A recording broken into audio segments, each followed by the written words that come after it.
ನೀವು try ma'am. ನಾನು ಹೇಳ್ತೀನಿ ವೀಕ್ಷಕರಿಗೆ, ಜಸ್ಟ್ 8 hours ನಿಮ್ಮ ವೇಕಪ್ ಟೈಮಲ್ಲಿ, ನೀವು ಎದ್ದಿರೋ ಟೈಮಲ್ಲಿ ಸೈಲೆಂಟ್ಗೆ ಹಾಕ್ದೇ ಅದನ್ನು ಒಂದು ಮೊಬೈಲ್ನ ಇಟ್ಬಿಟ್ಟು let it ring, let the notifications come. ನೋಡೋಕ್ಕೆ ಹೋಗ್ಬಿಡಿ, ಕೈ ಹಾಕಕ್ಕೆ ಹೋಗ್ಬಿಡಿ. ಡೋಂಟ್ ಇವನ್ ಸಿ ಯಾರು ಫೋನ್ ಮಾಡ್ತಿದ್ದಾರೆ ಅಂತ. ಎಮರ್ಜೆನ್ಸಿಗೆ ಯಾವ್ದಾದ್ರು ಒಂದು ನಂಬರ್ ಕೊಟ್ಟಿರಿ, ತುಂಬ ಎಮರ್ಜೆನ್ಸಿ, ಪ್ರಾಣ ಹೋಗ್ತಿದೆ ಅಂತಂದರೆ ಮಾತ್ರ ಅದಕ್ಕೆ ಬರಬೇಕು.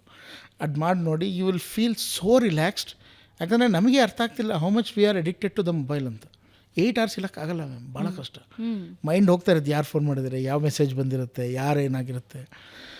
So it is a exercise which everybody should do to control their mind.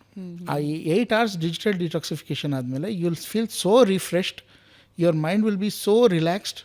ಯಾಕಂದರೆ ನಮ್ಮ ಸ್ಕ್ರೀನ್ ಟೈಮ್ ಎಷ್ಟು ಜಾಸ್ತಿ ಆಗಿದೆ ಅಂತಂದರೆ ನಮ್ಮ ಮೈಂಡ್ ತುಂಬ ಒಂಥರ ಚಿಡ್ಚಿಡ್ ಅಂತ ಇರುತ್ತೆ. ಒಂಥರ ಇಟ್ ವಿಲ್ ಬಿ ಡಿಸ್ಟರ್ಬ್ಡ್. ಯಾವಾಗಲೂ ಸಡನ್ನಾಗಿ ಸಿಟ್ಟು ಬರುತ್ತೆ. ಈಗಿನ ಜನ್ರೇಷನ್ನೇ ಹಂಗಾಗೋಗಿದೆ.